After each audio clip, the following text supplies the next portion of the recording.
Hi guys, welcome to Science with Kanesh. Today I'll be explaining IGCSE chemistry, topic 2, atoms, elements and compounds.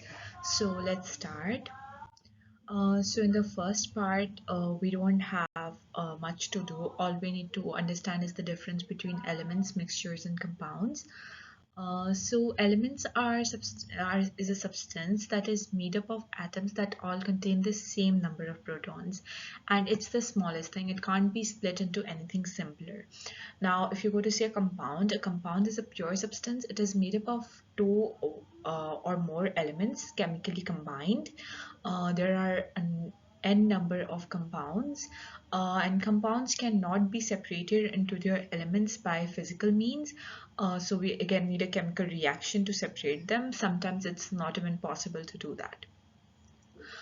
Mixture. So mixture contains one or more than one substance, and it could be element, it could be a mixture of elements, or it could be a mixture of elements and compounds, or only compounds, and they are not chemically combined. Mixtures can be separated by physical means such as filtration, sieving, evaporation. Okay, next slide. So in the second part, we will be learning about the structure of an atom and the electronic configuration and how the electronic configuration is related to the periodic table. So let's start. So structure of the atom is mostly occupied by the electrons, which are orbiting the nucleus in the middle, and the nucleus is positively charged. It is at the center and it contains almost all of the mass of the atom, and the nucleus contains protons and neutrons. So proton has a relative mass of 1, a relative charge of +1, and the location in the atom is in the nucleus. And the neutron is, again, it has the same mass 1. The neutron has overall 0 charge and it is also in the nucleus. Electron has negligible mass, and if you go to write it as a quantity, you can write 1 divided by 1840. So, and the relative charge is -1. And it is outside the nucleus. As I told you, it's orbiting the nucleus. So that means if proton has +1 and neutron has overall 0 charge, that means our nucleus will be positively charged. Okay, because the overall charge is positive in the nucleus. Now talking about the proton number and the mass number. Proton number is the number of protons in the nucleus of an atom. It is sometimes also known as the atomic number, and it is represented by the alphabet Z. And if talking about the mass number is the total number of protons and neutrons in the nucleus of an atom. It is also called as the nucleon number, and it is represented by the alphabet A. Okay, and we can see that we can get the mass number by adding the number of protons and the number of neutrons, and we can find the number of electrons because the number of protons and the number of electrons in an atom will be same, and the number of neutrons can be found out by subtracting the mass number from the atomic number. So A minus Z, it gives us the number of neutrons. And here we can see the representation of how can we represent an element. So this is the symbol of an element. Here we write it. For example, we have taken helium over here. So helium is the He is the symbol for helium, and this will be the mass number. And here down we write the atomic number, which is the number of protons. Okay, next. So electrons in the shell. Now, as I told you, electrons are always orbiting the central nucleus of the atom. Now, these electron orbits are called as electron shells or energy levels, and they have different energies.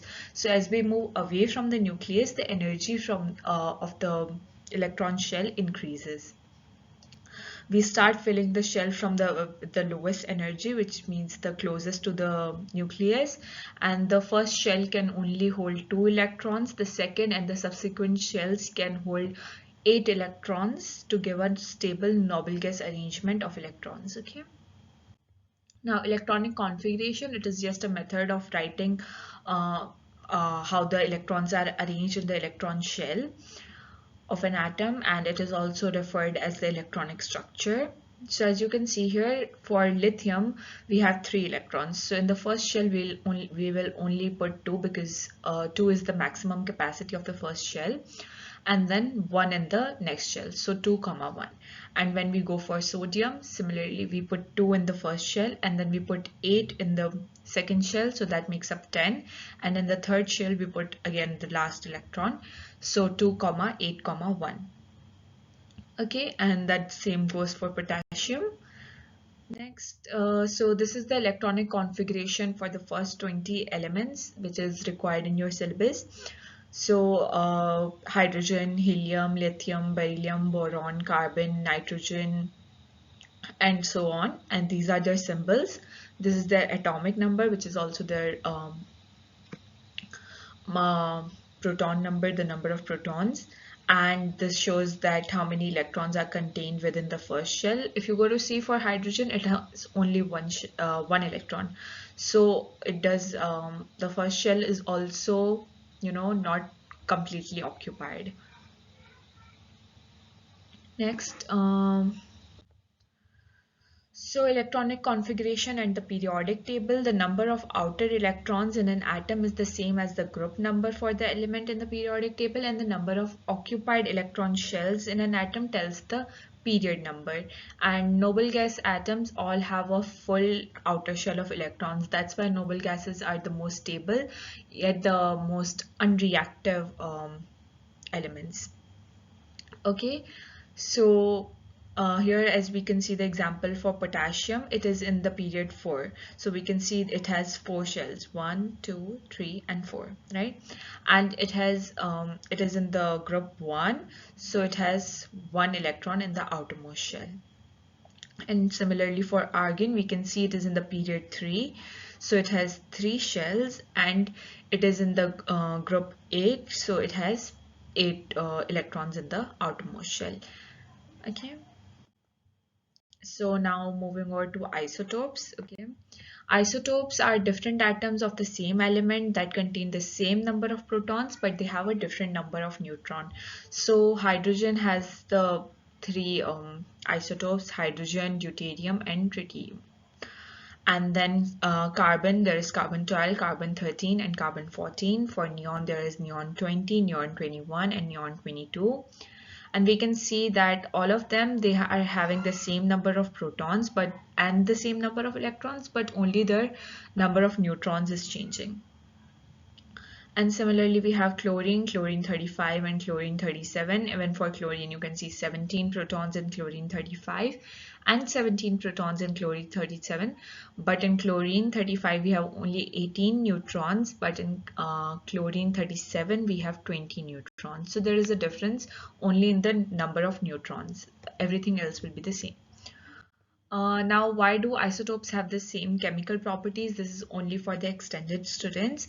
So isotopes have the same chemical properties because they have the same number of electrons. As I told you earlier, that only their number of protons is different, their number of electrons is the same, and electrons in the outer shell. So they have the same electronic configuration. Electrons are the one which decides an atom's chemical reactions, and also since they have the same number of electrons, they have the same chemical reactions. And then the difference between isotopes is the number of neutrons, which I told you earlier. So they are neutral particles within the nucleus, they only add mass. And the difference in the masses of different isotopes affects their physical properties. That's why they have different densities, different boiling points and different melting points. But neutrons have no effect at the chemical activity of an atom, so they have the same chemical properties. And isotopes are always identical in appearance, so if you take carbon 12 and carbon 13, they are going to look the same. Now calculating the relative atomic mass, this is also for the extended students only. First of all, we need to know the definition of relative atomic mass, which means it's the average mass of the isotopes of an element compared to 1/12 mass of the of a carbon 12 atom. Okay, this is the formula which we will be using. So AR is equal to percentage of isotope 1 into the mass number of isotope 1 plus percentage of isotope 2 into mass number of isotope 2, and then whole we divided by 100. So this is one of the worked examples. We can look, we have the isotopic abundance of the relative abundance of lithium, the isotopes of lithium. Lithium has two isotopes. Okay, so here we see that the atomic mass is 6 and the percentage is 7.5, and for atomic mass 7 the percentage is 92.5. So then what do? Is we multiply the values, so 6 into 7.5 plus 7 into 92.5, as in like the formula I showed you earlier. Then we divide it by 100 to get the average mass of one lithium atom. Okay, so we'll get it 6.925, and then we need to round it to the appropriate number of significant figures which are required, which is 3 significant figures in the examination. So 6.92. Okay. Then we have a previous example which I showed. We calculated when we had a graph given. Now we have a table given. So table is also very simple.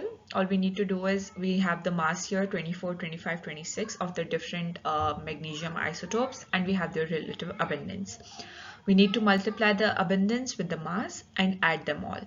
When we add, we'll get 2432.7. Then we divide it by 100 and we'll get 24.3 as our final answer.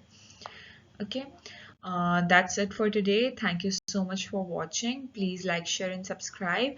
And this topic hasn't been completed yet, so I'll be soon coming up with the next part for that. Okay, thank you so much.